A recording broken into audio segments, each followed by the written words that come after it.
여러분, 사람에게 제일 힘든 것은 뭘까요? 제일 힘든 것은 지난 날에 대한 후회와 그리고 미래에 대한 두려움일 것입니다. 오늘을 살아갈 때 지난 날에 내가 왜 그렇게밖에 못했을까? 이 후회가 있을 것입니다. 그리고 미래에 대해서 내일은 과연 잘 될까? 두려움이 분명히 있을 수도 있습니다. 하지만 송구 영신 예배, 송구 예배가 끝나고 이제 이 영신 예배를 통해서 여러분들의 과거는 상처와 아픔이 남는 것이 아니라 여러분들의 지난 날은 추억으로 남기를 소망하고 내일에 대해서는 두려움이 아니라 여러분들 마음을 차지하는 것이 기대가 되기를 소망합니다. 하나님을 믿는 첫 번째 증거 중에 하나가 이 믿음은 기대를 낳습니다. 그래서 새로운 시작을 시작할 때 기대하는 것은 믿음의 증거입니다. 여러분 2020년도를 기대하십니까? 예, 믿음으로 새로운 한 해를 기대할 수 있기를 소망합니다. 이스라엘 사람들에게는 이 시편이 하나님을 높여드리는 찬양이었습니다. 이 시편을 그냥 시편을 그냥 읽는 것 자체가 히브리어는 음률이 있기 때문에 그것이 하나의 노래가 되었습니다. 그런데 이 시편에서 제일 많이 차지하는 내용이 찬양, 하나님을 높이는 찬양보다 뭐가 더 많이 차지하냐면 자신의 상황과 형편을 하소연하는 탄원하는 시가 더 많이 차지하고 있습니다.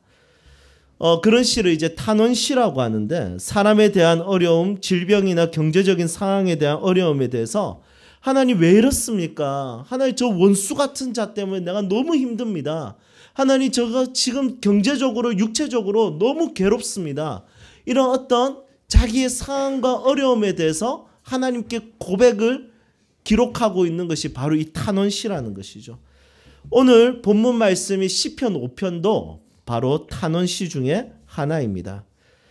악한 자들에게 핍박을 받고 괴로워하는 다윗이 하나님께 어려운 상황들을 모든 것을 하소연하면서 지은 시가 바로 이 시편 5편입니다. 그런데 다윗은 탄원하는 것으로 끝을 내지 않습니다. 하소연하는 것으로 너무 힘들어요. 하나님 너무 괴로워요. 짜증 지수가 그게 너무 높습니다. 하나님 내 인생이 왜 이 모양 이 꼴일까요? 이렇게 하면서 이 시를 마무리 짓지 않습니다. 이 시에서 다윗은 예배자로서 결국에는 하나님과의 관계를 묵상하며 하나님을 예배할 것이라는 것을 고백하며 이 시를 기록하고 있습니다. 그 대표적인 구절이 뭐냐면 바로 7절 말씀입니다. 오늘 우리 함께 7절을 읽었는데 한 번 더 우리 외우자는 의미로 암송하자는 의미로 함께 같이 읽어보도록 하겠습니다. 함께 읽겠습니다. 오직 나는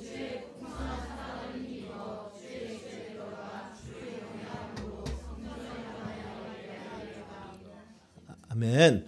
아무리 상황이 어렵고 아무리 상황이 정말 절망스러워도 어떠냐면 하나님에 대한 신뢰, 하나님을 바라봄, 이것을 통해서 하나님을 예배하고자 하는 마음을 끝까지 가지고 있었던 것이 바로 다윗이었다는 것이죠. 여러분 인생이라는 것은 탄원할 일이 분명히 있습니다. 하소연할 일이 분명히 있습니다. 우리 지난 한 해 동안 하나님께 하소연할 것이 너무너무 많았을 것입니다. 하지만 그것으로 끝을 맺으면 안 되고 그래도 나는 하나님을 예배할 것입니다. 라는 작정이 필요하다는 것이죠. 그렇다면 하나님을 예배할 때 오늘 이 말씀에서는 예배할 이유가 과연 뭘까요? 예배에 대해서 우리가 어떤 부분을 성찰하고 돌아봐야 될까요?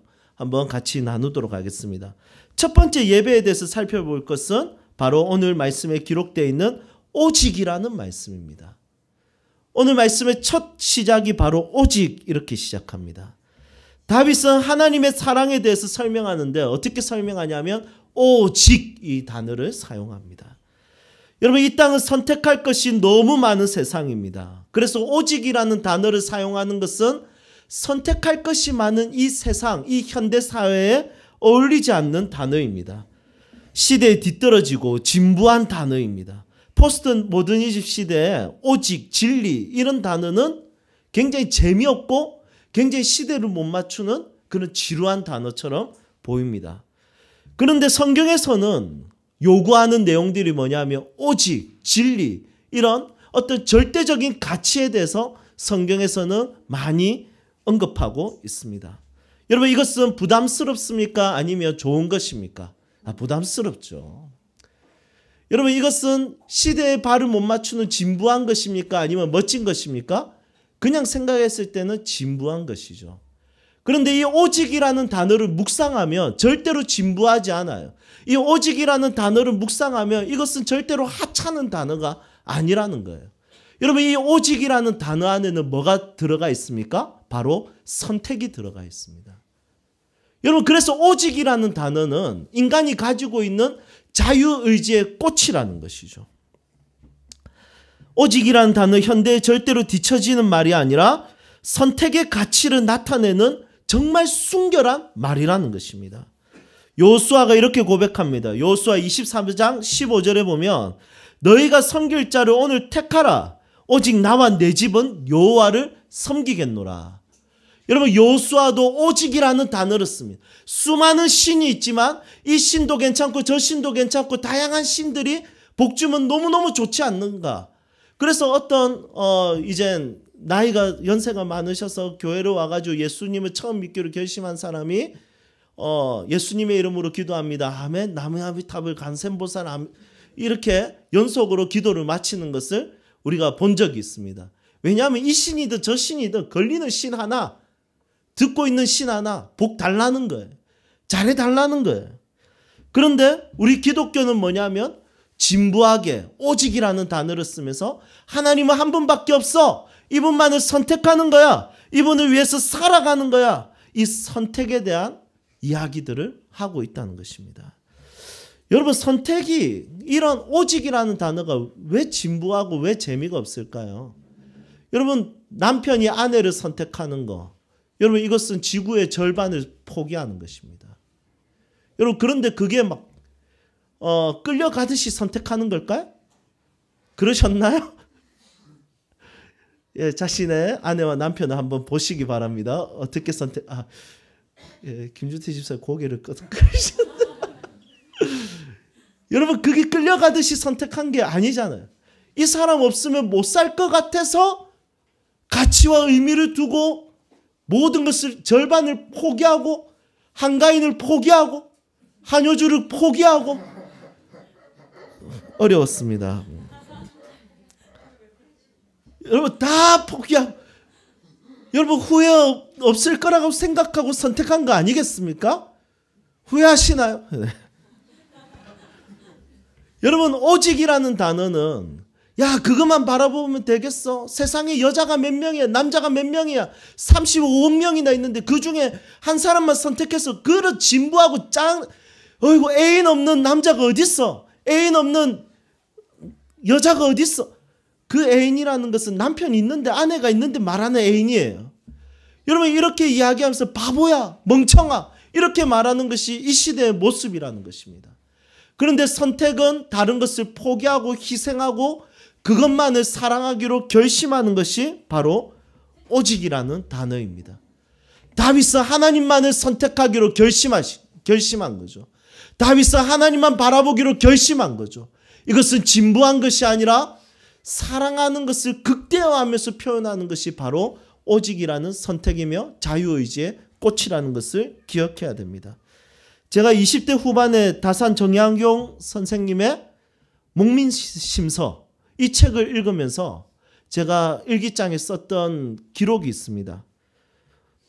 이렇게 적었습니다. 하나님, 내 삶에 의로움과 이로움이 상충되는 일이 있을 때 의로움을 선택할 수 있는 용기를 주십시오. 이빨 꽉 깨물고 의로운 일을 선택하겠습니다.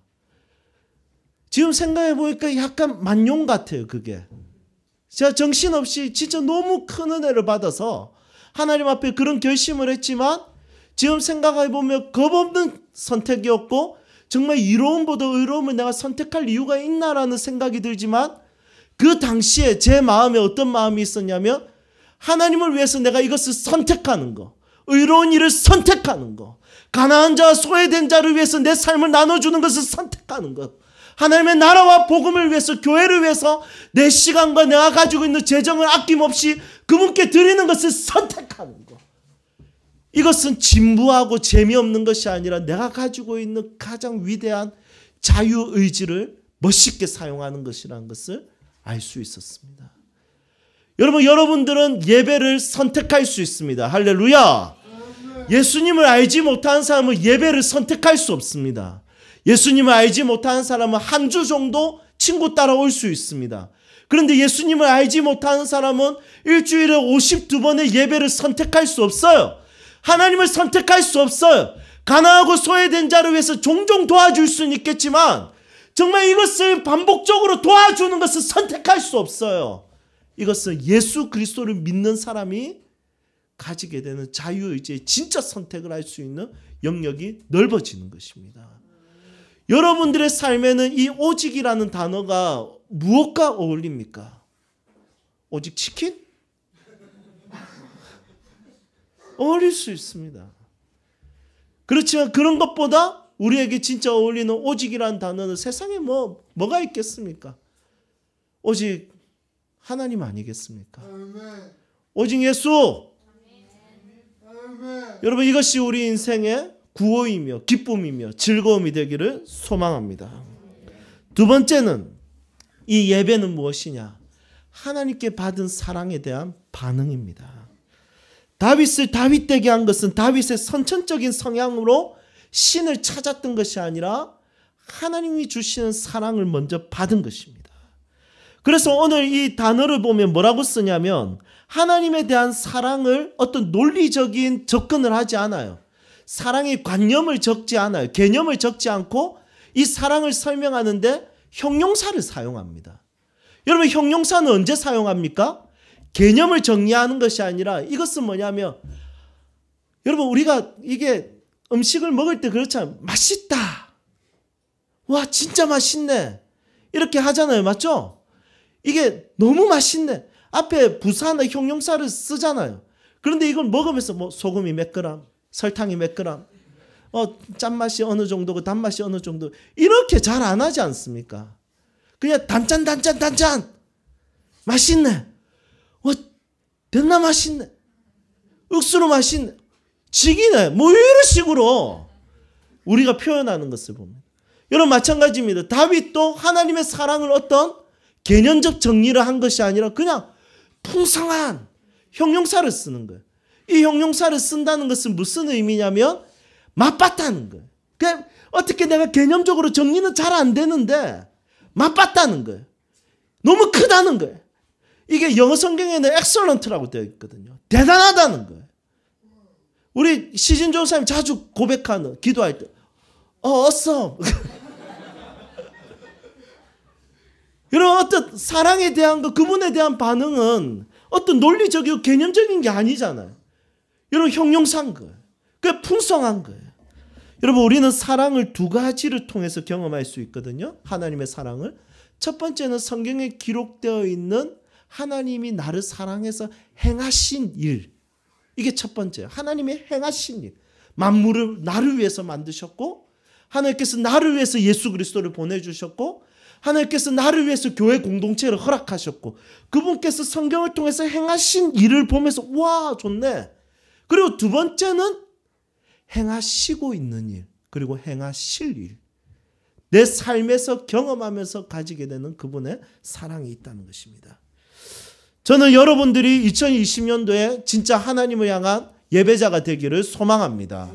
그런데 그 예배자는 내가 결심하고 내 선천적인 성향을 가지고 되거나 나의 종교성으로 되는 것이 아니라 하나님께서 와, 풍성합니다, 놀랍습니다, 위대합니다, awesome 라고 고백할 수 있는 그분의 그 놀라운 사랑을 내 삶의 현장에서 경험하라는 거예요. 그분의 보호와 위로와 그분의 가치와 의미를 진짜 삶의 현장에서 경험해 봐라는 것입니다. 여러분, 복음이 전부다. 맞아요. 복음이 전부예요. 그런데 성막을 보면 지성소로 들어가는데 예수 그리스도의 십자가의 사건은 어디서 끝납니까? 뜰이에요, 뜰. 그냥 십자가만 묵상하는 것은 뜰의 은혜에서 만족하는 거예요. 여러분, 십자가를 지나서 어디로 들어가야 되냐면 성소로 들어가야 되고 지성소로 들어가야 되는 거예요. 그래서 하나님이 내 삶에 진짜 구체적으로 어떤 분인지, 어떻게 역사하시는지, 어떻게 말씀하시는지, 어떻게 위로하시는지 이것을 경험해야 되는 거예요. 여러분들의 신앙이 십자가의 복음이라는 뜰에서 머무는 것이 아니라 성소 지성소까지 들어가서 삶의 현장에서 그분의 은혜를 맛볼 수 있기를 축복합니다. 여러분 등산을 좋아하십니까? 등산할 때 목적은 정상에 오르는 것입니다. 하지만 정상에 오르는 것으로만 등산을 마치면 너무 아쉽습니다.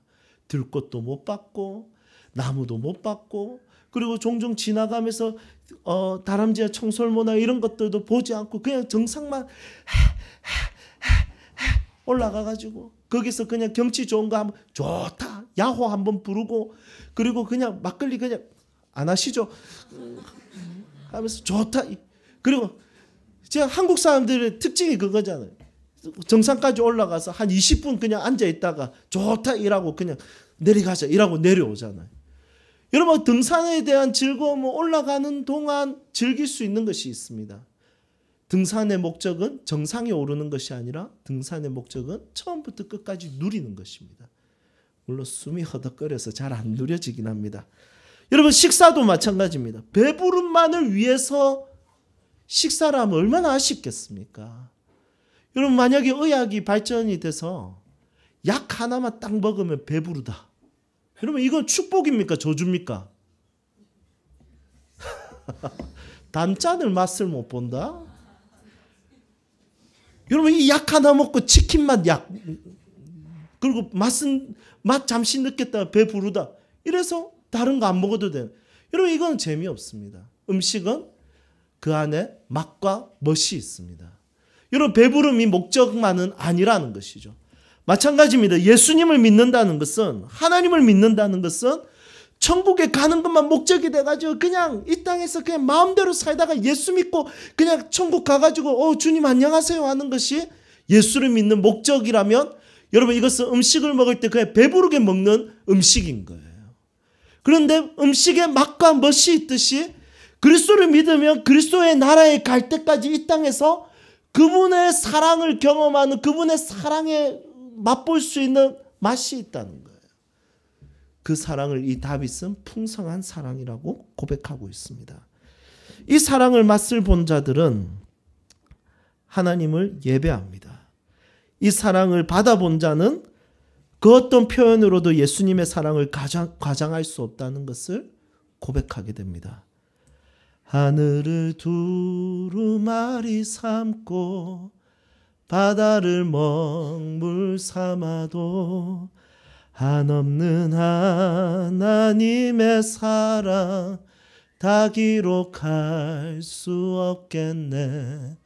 하나님의 크신 사랑 그 어찌 닿았을까.